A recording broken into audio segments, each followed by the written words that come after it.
راعٍ وكلكم مسؤول عن رعيته.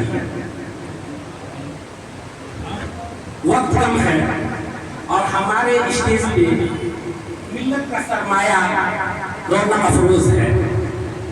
میں جتنے لوگوں کا مولانا حسین صاحب نے نامزد کر کے نام لیا، میں سبھی کا استقبال کرتے ہوئے، سبھی کا شکریہ ادا کرتے ہوئے میں اپنی باتوں کا آغاز کرتا ہوں.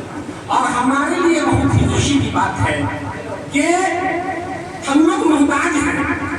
اور آپ نے ایک دیہاتی مقولہ سنا ہوگا کہ پیاسا کنویں کے پاس جاتا ہے. یہ سنے ہم لوگ، پیاسا کہاں جاتا ہے؟ کنویں کے پاس جاتا ہے.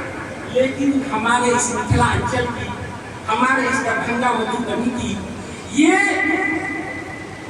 تقدیر بہت اچھی ہے، بہت اچھی ہے، خوش نصیبی ہے کہ مفکر ملت سرمایہ امت حضرت مولانا انیس الرحمن صاحب قاسمی امیر شریعت بہار اڑیسہ و جھارکھنڈ پاگل بن کر کے ہم لوگ کو سیراب کرنے کے لیے ہماری تشریف ہے. ہم کو کنویں کے پاس جانا تھا لیکن ہم نہیں جا سکے، لیکن حضرت پاگل بن کر کے ہم کو سیراب کرنے کے لیے تشریف لے آئے. میں حضرت امیر شریعت کا احسان مند ہوں، بہت شکر گزار ہوں کہ آپ جو ہم لوگوں کو سیراب کر رہے ہیں، اللہ ہمارے لیے آپ کے آنے کو نافع بنائے. میرے دوستوں، امت کے مسائل سے متعلق یہ پروگرام، یہ کانفرنس رکھی گئی ہے. ہماری امت کے بہت سے مسائل ہیں جس پہ مولانا حسین صاحب نے کچھ انفرادی طور پہ نامزد کر کے ان مسائل کی طرف آپ کی نشاندہی فرمائی. میں اس حدیث کی روشنی میں صرف ایک اصولی گفتگو آپ سے کرنا چاہتا ہوں. اللہ کے رسول نے فرمایا کہ کلکم راعٍ وکلکم مسؤول عن رعیتہ. تم میں کا ہر آدمی نگراں ہے، ذمہ دار ہے. ہر آدمی اپنی اپنی سطح سے، اپنی اپنی ذمہ داریوں کے حساب سے اپنا جو لوگ مجھے دیتے گئے ہیں اس کا نگراں ہے. آپ اس کی تربیت کرنا، اس کی نگرانی کرنا، اس کی دیکھ بھال کرنا، اس کے بارے میں فکر مند ہونا، یہ اس آدمی کی، ہر آدمی کی ذمہ داری ہے. اور اگر وہ فکر مند نہیں ہوتا ہے، اس کی صحیح طرح سے نگہبانی نہیں کرتا ہے، اس کی تربیت نہیں کرتا ہے، تو اللہ کے رسول نے فرمایا کہ قیامت کے دن ہر آدمی سے سوال کیا جائے گا کہ تمہارے بس میں جن لوگوں کی نگرانی کی، تم نے اس کی نگرانی کیا یا نہیں، اس کا حساب کرنا. تو یہ ہر آدمی ہونے کا اپنی اپنی حیثیت ہوتا ہے. اسی سلسلے میں ایک بات آتی ہے سماج کے بہت سی خرابیوں کی. ایک بات آتی ہے صبر اللون کی ایک سازش چلی ہے مسلم معاشرے یا مسلم سماج کے خلاف. یہ گروہ بنتا ہے کہ قرضے دلائے جاتے ہیں، اس میں خاص طور سے ہماری خواتین کو جال میں قرضہ کے نام پہ پھنسایا جاتا ہے اور ہماری بچیوں کو اس کو قرضہ دلایا جاتا ہے اور پھر اس کا سود لیا جاتا ہے، پھر اس کو قرضے کے دلدل میں پھنسایا جاتا ہے. اور یہاں تک کہ معلوم یہ ہوا کہ اس کی آبرو عزت سے ہی کھلواڑ نہیں کیا جاتا ہے، بلکہ آخر میں اس کو قتل کر دیا جاتا ہے، اس کی جان مار دیا جاتا ہے. ہماری معلومات میں کچھ ایسی بچیاں آئی جو اپنے علاقے کی ہیں، اپنے علاقے کے بڑے گاؤں کی ہے. بڑا گاؤں ہے ہمارے علاقے کا، مسلم اکثر جب گاؤں ہے، نام نہیں کہنا چاہتا کس گاؤں کی بچی تھی. اس کو اسی طرح سے قرض کے جال میں پھنسایا گیا اور جب بچیاں قرض میں جب پڑ گئی تو پھر اس قرض کی ادائیگی کے لیے پھر اس کو عشق کے جال میں پھنسایا گیا.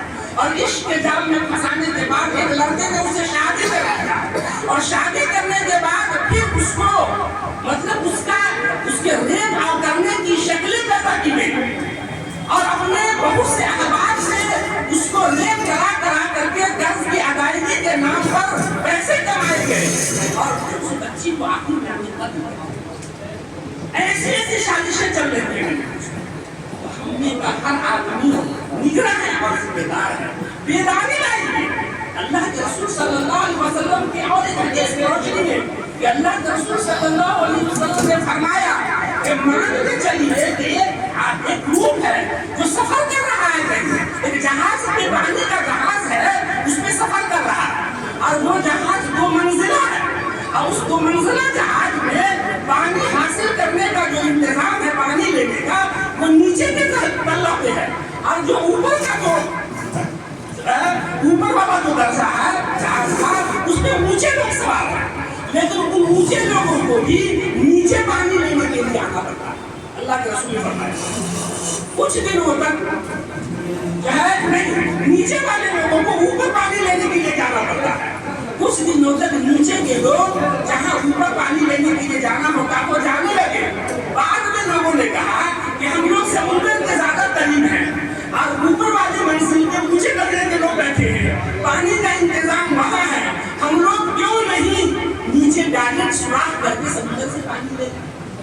چنانچہ ان لوگوں نے فیصلہ لیا اور وہ نادان اور کم سمجھ قسم کے لوگ تھے, انہوں نے ایسا فیصلہ لیا. تو اب بھلا بتائیے اس نیچے درجے میں کوئی ایسا آدمی نہیں تھا جو اس کو اس غلطی کرنے سے روکے کہ تم جو ہے نیچے سوراخ نہیں کرو, اور وہ سسٹم جو تھا اوپر سے پانی لینے کا وہاں سے ہم لوگ پانی لایا کریں.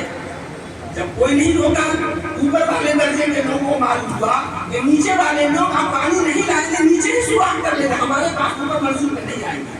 تو اوپر والے کی ذمہ داری بنتی ہے کہ وہاں سے آئے اور نیچے والے لوگوں کا ہاتھ پکڑ لے کہ ایسی غلطی نہیں بنتی. لیکن اوپر والے نے کیا کہا کہ چھوڑیے ہم لوگ اوپر درجے والے ہیں, نیچے والے اگر سوراخ کرتے ڈائریکٹ سمندر سے پانی لینا چاہتے ہیں تو میں نہیں روکوں گا. بولے تو تھوڑا بتائیے کہ جب جہاز ڈوبے گا تو پھر اوپر والے بھی محفوظ نہیں رہ سکتے.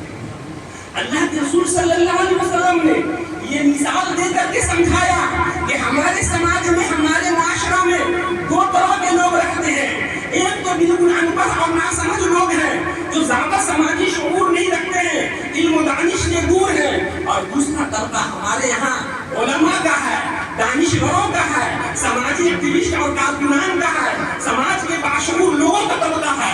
یہ اوپر درجے والے لوگ ہیں.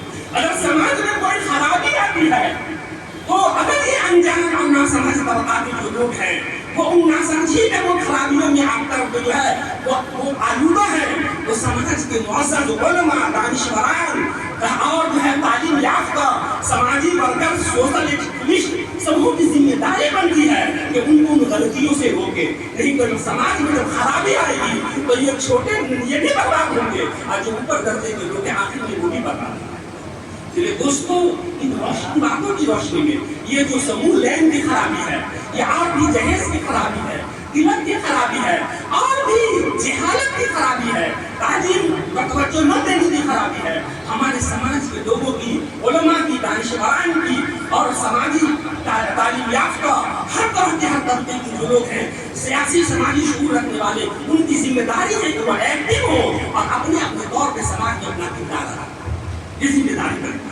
بہرحال یہ باتیں تھی اصولی طور پہ میں نے رکھی, اور اب ہم پھر یہ کہتے ہیں کہ حضرت امیر شریعت, ہم آج کا ان کو ایک وقت تھا کہ جب ہمارے ہندوستان میں 850 سال تک یہاں مسلمانوں کی, لیکن وہ حکومتیں ختم ہو گئی, مسلمان تباہی کا شکار ہو گئے, حکومت بھی چلی گئی, علم بھی ختم ہو گیا, شعور بھی ختم ہو گیا. اس نازک ماحول میں ہندوستان کی دو شخصیت نے پورے ہندوستان کی امت کو سنبھالا, اس کی قیادت کو سنبھالا, اور ایسے برے اور مایوسی کے وقت میں امت کو حوصلہ دیا. ایک تو سر سید صاحب تھے جنہوں نے علی گڑھ یونیورسٹی قائم کیا, اور ایک انہی کے ساتھی حضرت امام نانوتوی رحمۃ اللہ علیہ تھے جنہوں نے دارالعلوم دیوبند کو قائم کیا. اور مایوسی کے وقت میں, گھبراہٹ کے وقت میں, تباہی کے وقت میں دونوں نے امت کو سنبھالا, اور پھر امت کسی حد تک سنبھلی. آج ہم کو بہت سی فتنوں کا مقابلہ ہے, بہت سی سازشوں کا مقابلہ ہے, اور بہت سی فتنوں کا مقابلہ ہے. ہم امید رکھتے ہیں کہ حضرت امیر شریعت کی قیادت میں ہم ان تمام معاملات سے نمٹنے میں ہم کامیاب ہوں گے. انشاءاللہ ہم کامیاب ہوں گے. یہ ہم سمجھتے ہیں کہ ان کے اندر دونوں صفات, دونوں وصف پایا جاتا ہے. یہ جو ہے دینی اور مذہبی علوم کے بڑے ماہر ہیں. جب ان کے کارنامے کو ہم دیکھتے ہیں, جب ان کے کو دیکھتے ہیں تو کہا جاتا ہے کہ کسی کے اونچے درجے میں ایسے دیکھیے گا تو آپ کی گولی گر جائے.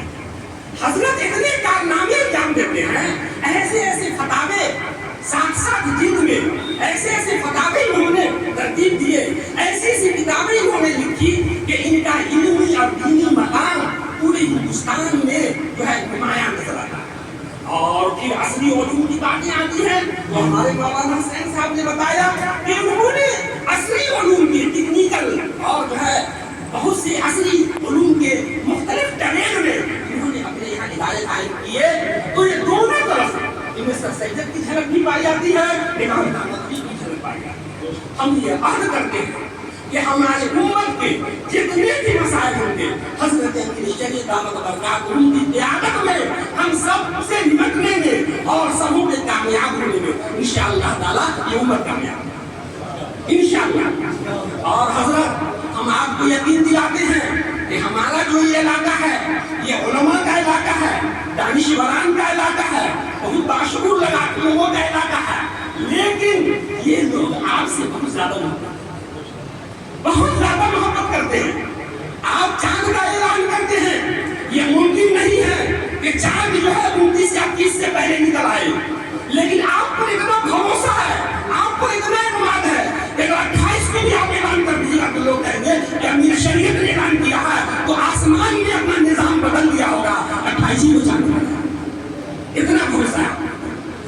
بہرحال ہم آپ کو شکر گزار ہیں کہ آپ اتنی گرمی میں، اتنی شدت میں آپ یہاں تشریف لائے۔ کہاں سوچ کر ہی میں باہوں موج دریا کا حریف، ورنہ یہ معلوم ہے کہ عافیت ساحل میں ہے۔ آپ سمندر میں تیریے گا، اس کے موجوں سے آپ جو ہے اس کے تماچے سے کسی گولے کھائیے گا، بڑی تکلیف ہے۔ ممکن تھا کہ آپ اے سی میں بیٹھے رہتے، امت کے غم سے بے فکر ہوتے، سوئے رہتے، آپ کو کوئی دقت نہیں ہوتی، لیکن کی گرمی اور تمازت میں امت کے غم میں ملی مسائل کے حل کے لیے بے دن رات آپ سفر کر رہے ہیں۔ انشاءاللہ تعالیٰ امت بھی آپ سے محبت کرتی ہے اور آپ کی پوری تعریف کرتی ہے اور آپ کے اشارے پہ جی جان لگانے کے لیے تیار ہے انشاءاللہ۔ اب ہمارے مولانا حسین صاحب نے دو باتوں کی طرف کہا کہ اوقاف کا معاملہ ہے اور بہت سے مسائل ہیں، مدارس کے معاملے ہیں۔ ہمارے یہاں مسلم اقلیت کو مختلف قسم کے مسائل پیش آتے ہیں۔ ہمارے گاؤں اور پنچایت سطح میں لوگ ہیں باشعور اس کو حل کر لیں، اور اگر اس کو حل نہیں کر سکے تو پھر آگے قدم بڑھائیے۔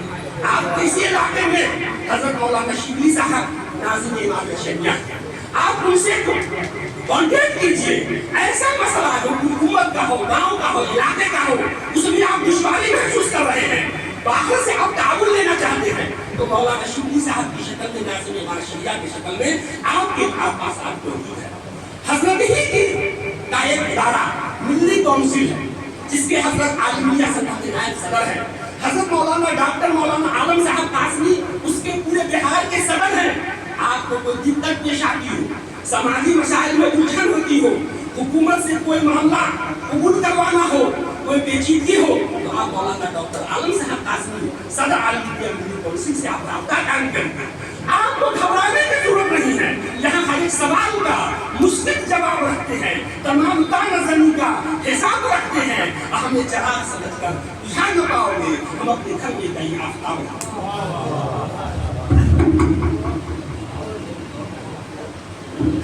جزاک اللہ خیر۔